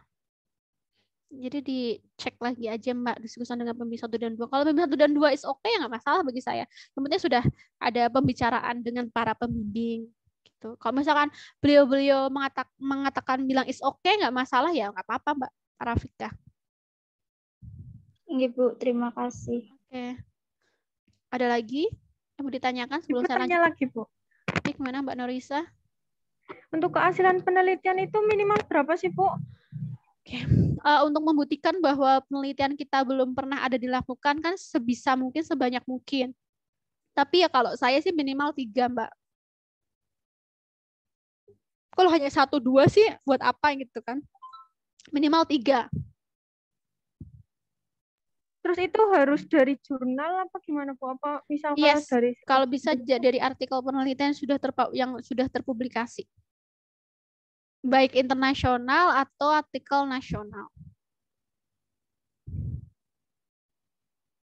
Kalau misalkan penelitian penelitian tentang komunitas gitu ya, misalkan penelitian evaluasi pelayanan kefarmasian lewat jalan, itu kan pastinya pernah ada ya dilakukan di rumah sakit, misalkan Mbak Norisa rumah sakit C, yang sudah ada rumah sakit B, A, D, itu kan juga bisa dicantumkan di keaslian penelitian. Atau misalkan sama-sama daunnya gitu kan, beda ekstraknya. Itu bisa juga dicantumkan di kehasil penelitian. Misalkan ada yang formulasi gitu. Kehasil penelitiannya kan bisa yang disertakan, bisa penelitian tentang ekstrak-ekstrak. Misalkan formulasi untuk antioksidan misalkan. Itu kan yang bisa yang disertakan di kehasil penelitian kan bisa uji-uji ekstrak kulit rambutan misalkan untuk antioksidan, ekstrak A, B, C bisa di situ. Misalkan pelarutnya A, B, C juga bisa. Minimal 3 lah untuk memperkuat bahwa penelitian yang kita lakukan belum pernah dilakukan sebelumnya oleh peneliti. Berarti kan angka baiknya kalau artikel penelitian atau jurnal penelitian. Ada boleh ditanyakan lagi? Kalau tidak, saya lanjut ke penulisan skripsi. Saya lanjutkan saja ya. Nanti kalau ada yang bertanya, boleh bertanya lagi. Tadi kita sudah bahas kaitannya dengan proposal, selanjutnya kita akan membahas kaitannya dengan penulisan skripsi. Untuk penulisan skripsi itu bagian awal, bagian inti, dan bagian akhir. Susunannya ada bagian awal, bagian inti, dan bagian akhir. Untuk bagian awal ini ada sampul depan, nanti dibaca lagi ya. Sama lah dengan yang proposal. Kemudian ada halaman pengesahan penguji, ya. Kemudian ada halaman pernyataan mahasiswa bahwa skripsi bukan jiplakan atau plagiat, ya. Berarti halaman pernyataan mahasiswa yang berisi tentang pernyataan bahwa skripsi yang dibuat merupakan hasil karya sendiri, ditandatangani oleh mahasiswa dan bermaterai. Dan ada halaman pernyataan bebas plagiarisme, ya, yang ditandatangani oleh mahasiswa dan bermaterai kalau nggak salah. Dan ada halaman pernyataan persetujuan publikasi, ada kata pengantar, dan ada halaman persembahan. Inilah bedanya dengan proposal. Kalau proposal tadi hanya ada kata pengantar, nah kalau skripsi ini ada halaman persembahan. Dalam persembahan silahkan kalian menuliskan tentang persembahan kepada orang-orang yang sangat berarti bagi peneliti. Ini boleh di halaman persembahan, ya. Kepada kedua orang tuaku misalkan, atau kepada kekasihku gitu, atau kepada adikku, atau kepada siapa, itu terserah di halaman persembahan boleh. Tapi tidak di kata pengantar. Ya. Kemudian ada abstrak. Pernah membuat abstrak ya sebelumnya? Jadi abstrak itu ditulis dalam 2 bahasa, yaitu bahasa Indonesia dan bahasa Inggris. Jumlah katanya tidak lebih dari 250 kata. Abstrak terdiri dari latar belakang, tujuan penelitian, metode penelitian, hasil penelitian, kesimpulan, rekomendasi, dan keyword atau kata kunci. Kemudian ini kan ada Inggris Indonesia ya. Nah, untuk bahasa Inggrisnya nanti setelah ujian skripsi ya, silahkan dikomunikasikan ke Pak As'ad atau Pak Hamim untuk ngecek bahasa Inggrisnya. Ya. Kemudian daftar isi, kemudian ada daftar tabel bila ada tabel, daftar gambar bila ada, daftar grafik, daftar diagram, dan daftar lampiran bila ada, disertai dengan nomor halamannya. Kemudian yang kedua adalah bagian inti skripsi, di mana bagian inti skripsi ini adalah bagian dari proposal penelitian yang terdiri dari bab 1, kemudian bab 2 dan bab 3. Jadi bagian intinya itu ya bab 1 tadi ya pendahuluan, bab 2 tinjauan pustaka, bab 3 adalah metodologi penelitian. Nah, selain itu di dalam bagian inti ini ditambahkan bab 4 dan bab 5 yang akan dijelaskan sebagai berikut. Bab 4 itu hasil penelitian dan pembahasan. Nah, untuk skripsi di Prodi Farmasi, hasil penelitian dan pembahasan itu tidak menjadi satu. Artinya kalian paparkan hasil penelitian semuanya dulu, baru pembahasan. Jadi di bab 4 itu ada 2 subbab, yaitu subbab pertama ada hasil penelitian, kalian jabarkan dalam bentuk tabel, atau dalam bentuk diagram, atau dalam bentuk gambar, atau dalam bentuk grafik. Itu hasil penelitian. Nah, setelah kalian paparkan semuanya dari A sampai Z gitu ya, kemudian subbab kedua adalah pembahasan penelitian. Ya, di pembahasan penelitian. Dalam pembahasan penelitian ini diuraikan mengapa, bagaimana, dan mengapa hasil penelitian yang diperoleh. Jadi urutan pembahasannya adalah berdasarkan tujuan yang diungkap, serta memperhatikan kerangka konsep dan hipotesa atau pertanyaan penelitian diajukan. Jadi apakah tujuan penelitiannya tercapai atau tidak? Kalau tercapai dijelaskan, gitu kan. Kemudian nanti diintegrasikan dengan teorinya, sesuai nggak dengan teorinya. Kemudian bagaimana bandingkan dengan penelitian sebelumnya. Kemudian hasil penelitian di tabel sekian itu sesuai nggak dengan teori atau penelitian sebelumnya. Hasil penelitian pada gambar sekian, gitu ya. Kemudian uraian hasil penelitian ini diikuti dengan pembahasan yang didukung dengan hasil penelitian sebelumnya, serta jurnal yang terkait dengan penelitian. Rangkuman hasilnya. Rangkuman ini diperoleh dari data faktual atau evaluasi nilai. Misalkan gini, berdasarkan hasil uji homogenitas pada tabel 1.1 menunjukkan bahwa semua formula itu homogen. Nah, tujuan dari uji homogen itu untuk apa? Nah, sediaan formula yang dibuat ini sudah memenuhi uji homogenitas. Kemudian diharapkan formula ini mampu untuk mempunyai efektivitas yang diinginkan. Gitu, titik. Kemudian berdasarkan setelah dilakukan uji homogenitas, kemudian dilakukan uji pH gitu. Hasil uji pH tertera pada tabel sekian titik sekian yang didapatkan bahwa semua sediaan itu memenuhi evaluasi fisik pH dengan standar sekian-sekian. Itu kan kesimpulan ya. Jadi di hasil penelitian disertakan tabel hasilnya, kemudian di pembahasan disimpulkan. Seperti tadi contohnya. Jadi tidak menyantumkan hasil lagi dari tabel, misalkan hasil pH pada formula 1 sekian, formula 2 sekian, formula 3 sekian. Kan itu nggak perlu lagi karena itu sudah ada di hasil penelitian. Yang kalian perlu tuliskan di pembahasan adalah rangkuman atau ringkasan dari hasil penelitian per parameter uji. Paham ya maksud saya? Oke, setelah itu kemudian di pembahasan penelitian itu juga sertakan dengan bandingkan hasil penelitian kalian dengan penelitian-penelitian sebelumnya. Kenapa berbeda? Ataukah misalkan hasil penelitian kalian itu tidak jauh lebih baik daripada penelitian sebelumnya, itu kenapa bisa lebih baik? Atau misalkan sebaliknya, kenapa hasil penelitian kalian tidak lebih baik daripada penelitian sebelumnya? Gitu. Ya. Begitu. Oke. Kemudian yang subbab ketiga dari bab 4 itu adalah keterbatasan penelitian. Ini yang seringkali mahasiswa lupa adalah keterbatasan penelitian. Bahwa keterbatasan penelitian ini merupakan analisis peneliti terhadap kekurangan dalam penelitiannya, meliputi keterbatasan dalam metodologi, keterbatasan dalam proses pelaksanaan penelitian, dan kekurangan lain yang bisa mempengaruhi hasil penelitian. Misalkan, uji ini harus menggunakan sentrifugasi versi ini. Namun karena di dalam laboratorium adanya versi ini, sehingga menggunakan versi ini.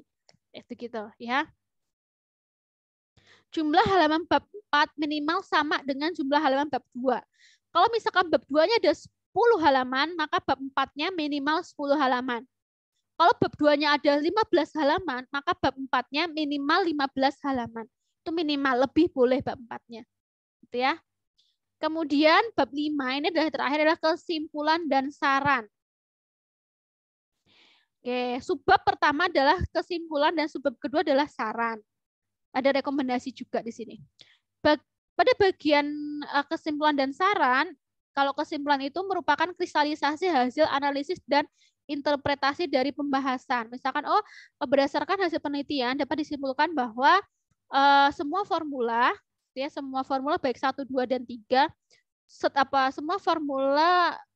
semua formula sediaan krim ekstrak daun kersen misalkan memenuhi uji fisik sediaan gitu. Dan ternyata variasi karbopol sebagai variasi asam oleat misalkan sebagai pengemulsi itu dapat mempengaruhi evaluasi fisik sediaan. Itu kan kesimpulan. Kemudian ada saran. Nah, saran ini adalah berupa anjuran yang dapat menyangkut aspek, bukan anjuran untuk peneliti setelahnya. Misalkan, saran dari penelitian selanjutnya adalah diuji iritasi misalkan, atau diuji aktivitas antioksidannya. Itu saran untuk peneliti selanjutnya. Rekomendasi, kemudian bagian akhir dari skripsi itu ada daftar pustaka, kemudian ada lampiran. Ya, di dalam daftar pustaka ini Mendeley, makanya Mendeley sistemnya apa? APA. Kemudian untuk lampiran ada surat izin pendahulu, surat izin studi pendahuluan bila ada, surat izin penelitian, ya, surat keterangan lolos uji etik, halaman pernyataan bebas plagiarisme, kemudian instrumen penelitian, ya, kalau ada yang kuesioner, lembar observasi, pedoman wawancara, kalau ada, kemudian hasil analisa datanya. Nah, kalau yang di dalam hasil penelitian itu kan hanya tabel-tabel kesimpulannya ya. Nah, kalau yang di lampiran itu cara perhitungannya, misalkan perhitungan seri konsentrasinya bagaimana, kemudian cara ngitung dosisnya bagaimana, itu ada di lampiran. Gitu. Kemudian rendemennya, cara ngitung rendemen bagaimana sih? Kalau yang di hasil penelitian kan sudah ada tabelnya, ya kan? Berapa persen rendemennya. Tapi cara menghitungnya bagaimana itu ada di hasil penelitian. Ada di lampiran, ada di lampiran. Kemudian ada logbook. Logbooknya itu silahkan dilampirkan. Mulai dari penyusunan proposal atau mulai dari mulai dari konsultasi topik penelitian sampai dengan akhir. Gitu ya. Oke. Ada yang ditanyakan dari skripsi? Silahkan sebelum saya lanjutkan ke syarat ujian proposal dan ujian hasil. Ini kayaknya saya sampaikan besok lagi kali ya, biar fresh aja ya. Ini saya untuk syarat ujian proposal dan ujian skripsi, saya sampaikan besok aja kali ya. Coba banyak nggak sih? Oh. Enggak kok, sedikit lagi. Udah berarti sekalian aja lah, tinggal sedikit. Mungkin ada yang ditanyakan mungkin dari sistematika penulisan skripsi? Silahkan.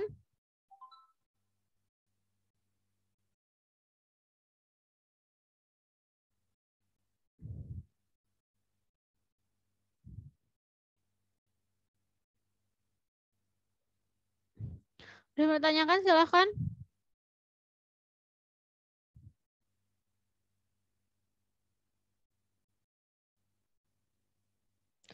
Kalau ditanyakan, saya lanjutkan lagi. Yaitu bab 4, ujian proposal dan skripsi. Ini silakan dicatat syarat-syarat apa aja ujian proposal.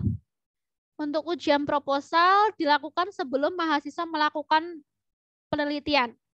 Pelaksanaan ujian proposal dilaksanakan secara terbuka di depan penguji dan mahasiswa. Setelah ujian selesai, tim penguji mengadakan rapat untuk menentukan teruji apakah harus mengulang ujian atau tidak. Syarat mahasiswa mengikuti ujian proposal adalah yang pertama, proposal penelitian, ini syaratnya loh ya, proposal penelitian sudah disetujui oleh pembimbing 1 dan 2 dengan menyertakan lembar persetujuan dalam proposal yang sudah ditandatangani oleh para pembimbing dan ketua program studi. Yang kedua, mahasiswa dapat melaksanakan seminar proposal penelitiannya setelah mengikuti seminar proposal program studi farmasi program sarjana minimal sebanyak 5 kali.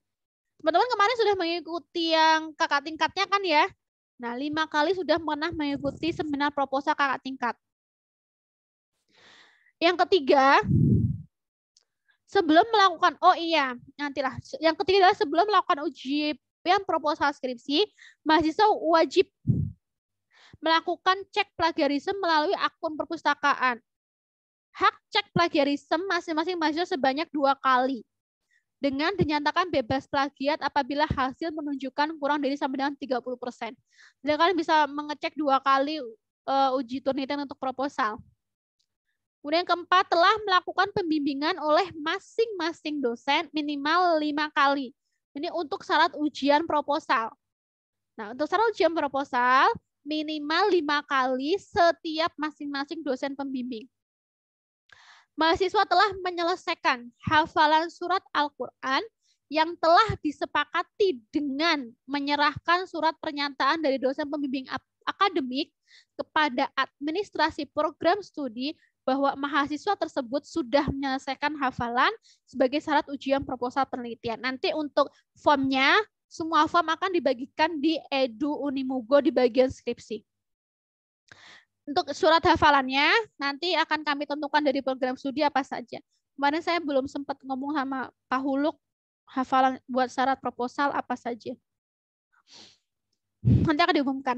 Kemudian yang keenam, ujian proposal melampirkan surat izin pendahuluan dari LPPM bila ada, dan surat balasan dari tempat studi pendahuluan yang dituju bagi mahasiswa penelitian bidang klinis dan komunitas. Yang ketujuh, mahasiswa sudah menyiapkan materi yang akan dipresentasikan dalam bentuk PowerPoint.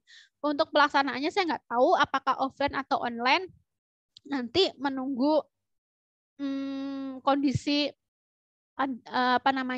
kestabilan pandemi. Proses pelaksanaan ujian proposal penelitian yaitu yang pertama, mahasiswa mengumpulkan naskah proposal sebanyak 3 eksemplar ke bagian administrasi program studi maksimal 3 hari sebelum pelaksanaan ujian. Ini kalau misalkan ujiannya offline. Kalau ujiannya offline 3 hari sebelum ujian itu mahasiswa mengumpulkan 3 eksemplar proposal penelitian yang nantinya akan diberikan ke masing-masing penguji. Kalau misalkan ujiannya online, ya nanti berarti nggak perlu nyetak. Nanti dikirim email ke dikirim email 3 folder gitu ya. Misalkan pengujinya Bu Naila, Bu Eka, Putri misalkan. Nanti dipisah-pisah foldernya, kemudian dikumpulkan ke admin melalui email kalau online. Dan yang kedua, ujian proposal dilakukan secara terbuka yang diikuti 3 orang penguji dan para mahasiswa, minimal 5 mahasiswa ya. Tulis minimal 5 mahasiswa. Ya. Dalam seminar proposal penelitian, pembimbing perlu memberikan penjelasan, nggak perlu. Proses pelaksanaan revisi proposal penelitian dilakukan maksimal 1 bulan. Jadi setelah kalian ujian proposal, pastinya nanti akan ada revisi-revisi ya. Itu dilakukan maksimal 1 bulan. Sebagai syarat untuk uji etik dan melakukan penelitian. 5, proses revisi dilakukan oleh penguji, kemudian pembimbing 1 dan 2. Jadi kalian menyerahkan revisian ke penguji dulu. Kalau penguji udah ACC, baru ke pembimbing 1 dan pembimbing 2. Dan karena bukti revisi disahkan oleh penguji, pembimbing 1 dan pembimbing 2. Untuk ujian proposal, untuk ujian skripsi, ujian skripsi dilakukan minimal 1 kali yang pelaksanaannya setelah penelitian berakhir. Ujian tersebut disebut dengan ujian seminar hasil, yang pelaksanaannya terbuka di depan penguji. Jadi terbuka di depan penguji ya, tidak mahasiswa di penguji. Setelah ujian seminar hasil selesai, tim penguji mengadakan rapat untuk menentukan teruji apakah harus mengulang ujian atau tidak. Dan persyaratan ujian seminar hasil atau ujian skripsi yaitu yang pertama, telah melewati waktu minimal 1 bulan. Terhitung mulai dari ujian proposal berlangsung. Misalkan ujian proposalnya sebulan yang lalu, kemudian 1 bulan kemudian mau ujian skripsi, boleh. Ya. Telah melakukan pembimbingan oleh masing-masing dosen pembimbing minimal 12 kali. Untuk syarat ujian skripsi atau seminar hasil itu masing-masing pembimbing 12 kali untuk bimbingannya. Kemudian naskah hasil skripsi dilengkapi dengan naskah abstrak Indonesia. Untuk Inggrisnya nanti kalau sudah di ACC. 4, telah menyelesaikan program hafalan surat pendek untuk ujian hasil penelitian sesuai dengan ketentuan program studi farmasi. Telah menyelesaikan hafalan, ini saya nggak tahu, untuk hafalan obat. Saya nggak tahu, nanti akan saya tanyakan lagi ke Pak Huluk bagaimana kebijakan dari Kaprodi. Mau iya apa enggak yang hafalan obat ini. Kemudian telah dinyatakan lolos uji etik penelitian dengan melampirkan surat keterangan lolos uji etik, melampirkan surat izin penelitian dan surat balasan izin penelitian dari tempat penelitian. Bila ada, kemudian tempat telah mengambil mata kuliah skripsi pada semester 8, dibuktikan dengan print KRS semester 8. Telah menyelesaikan mata kuliah minimal 134 SKS dan tidak ada nilai D, dibuktikan dengan print KHS dari semester 1 sampai dengan 7. Sebelum melakukan ujian seminar hasil, mahasiswa wajib melakukan cek plagiarisme melalui akun perpustakaan. Hak cek plagiarisme masing-masing sebanyak 1 kali. Dengan dinyatakan bebas plagiat, hasil menunjukkan kurang dari sampai dengan 30%. Kemudian melakukan pendaftaran ujian skripsi melalui program studi dengan mengumpulkan naskah skripsi yang telah disetujui oleh tim pembimbing. Naskah skripsi dikumpulkan minimal 3 hari sebelum pelaksanaan ujian sebanyak 3 eks lembar dan dijilid dengan plastik warna orange. Kalau offline, kalau online yang kayak tadi. Proses pelaksanaan ujian hasil. Yang pertama, ujian skripsi dilakukan secara tertutup yang diikuti oleh 30 orang penguji. Berarti ini tertutup aja deh.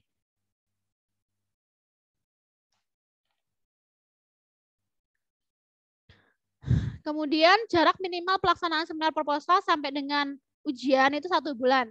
Ujian skripsi dipimpin oleh satu ketua dewan penguji, yaitu penguji ya. Jadi ketuanya penguji. Yang keempat, sebelum ujian skripsi, naskah skripsi perlu dilakukan penilaian kelayakan dari pembimbing dan diketahui serta disetujui oleh ketua program studi. Dalam ujian skripsi, pembimbing utama perlu memberikan penjelasan, nggak perlu. Yang keenam, apabila dalam ujian ini terdapat masukan atau saran perbaikan, maka mahasiswa perlu mempertimbangkan untuk penulisan akhir. Yang ketujuh, final draft atau konsep akhir skripsi dibuat sekurang-kurangnya dalam rangkap 4 dengan rincian 1 buah untuk pembimbing 1 buah pembimbing pendamping, 1 buah untuk penguji, dan 1 buah untuk mahasiswa, ya, yang dikumpulkan ke perpustakaan.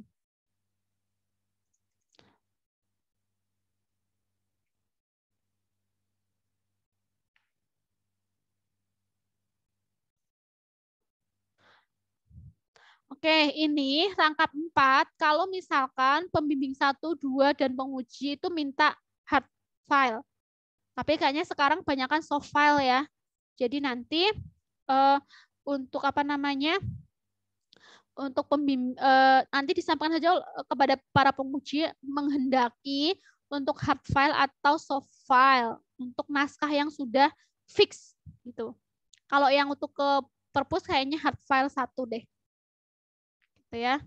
Kemudian yang dinilai itu adalah proses bimbingan, ya, proses bimbingan dan hasil ujian proposal dan hasil ujian penelitian. Gitu. Nggak perlu saya jelaskan yang ini.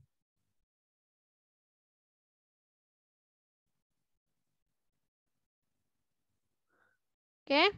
Kemudian untuk publikasi ilmiah, jadi setiap mahasiswa itu wajib mempublish hasil penelitiannya ya di seminar-seminar nasional maupun internasional atau di proceeding atau di jurnal. Kalau di jurnal itu boleh submit, hanya submit boleh, tidak langsung publish. Karena kalau publish itu bisa 1 tahunan nunggunya. Belum tentu kalian submit diterima oleh jurnalnya, bisa saja ditolak oleh jurnalnya. Gitu. Tapi kalau misalkan mau cepet ya ikut yang presentasi oral di seminar nasional kayak Eurecall atau yang seminar lainnya. Nah biasanya kalau misalkan presentasi di seminar nasional ya itu nggak sesusah ketika ujian skripsi karena waktu presentasinya hanya 7 menitan. Paling yang tanya 1 orang atau 2 orang.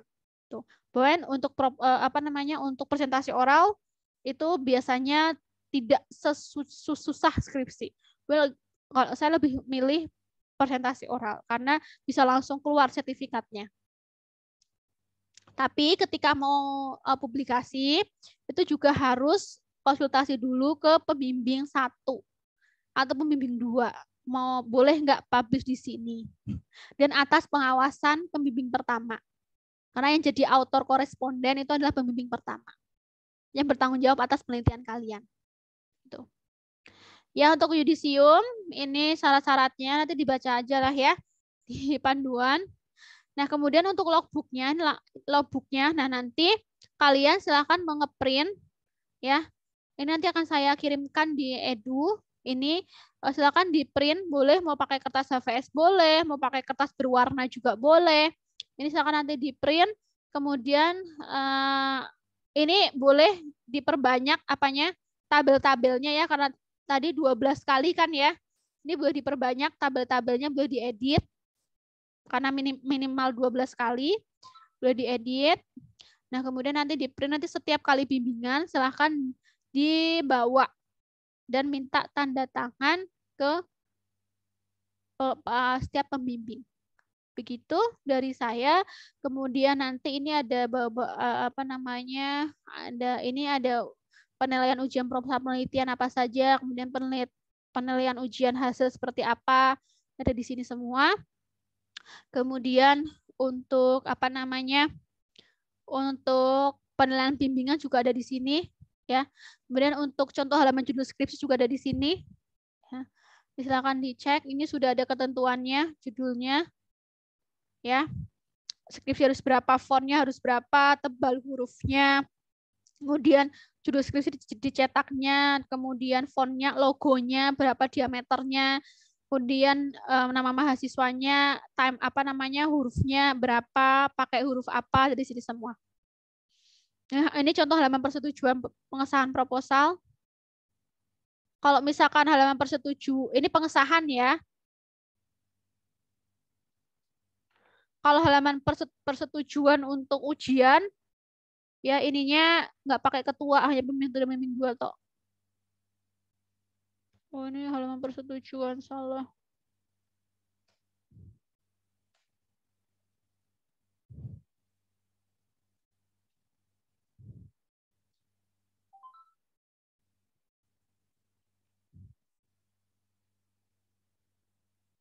Ini tanggalnya diisi sesuai dengan tanggal ujian.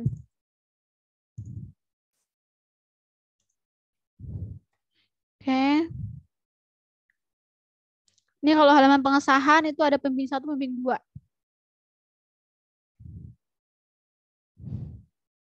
Ini ada halaman pengesahan skripsi atau proposal.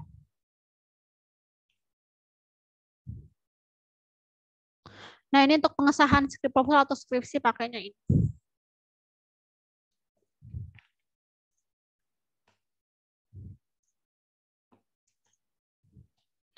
Kalau ini untuk persetujuan untuk maju ujian ya. Saya tulis untuk maju ujian. Saya tulis ini setelah naskah selesai direvisi. Dah, saya tulis biar nggak bingung.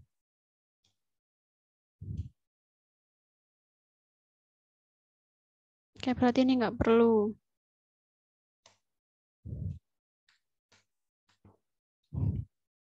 Sunan tim. Gitu ya, ini 1. Ketua pengujinya ketua pengujinya penguji ya. Pembimbing 1. Ini nama pembimbing 1-nya siapa, terus tanda tangan.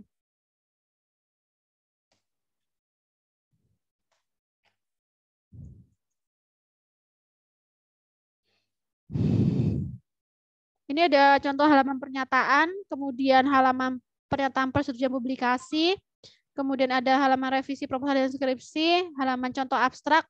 Abstrak tolong dosen tidak perlu ditulis dengan gelar, misalkan APT Naila Zubatul Kiromah MFAM SCI. Ditulisnya hanya Naila Zubatul Kiromah saja tanpa gelar.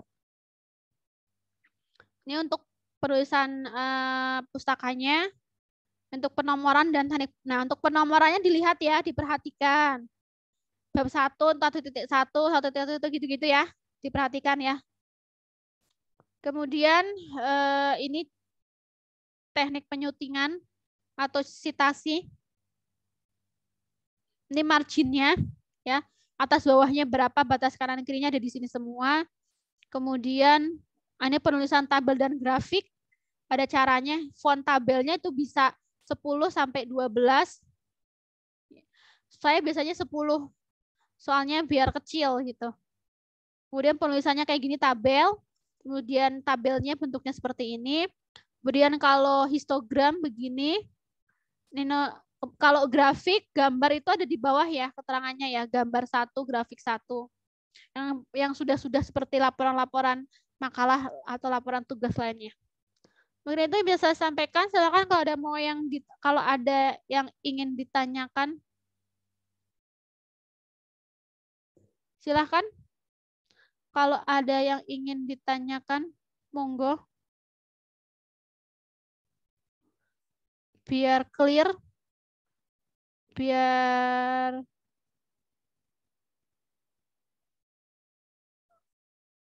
Aduh, saya mana ya? Saya tuh pengen. Silakan yang ada mau ditanyakan.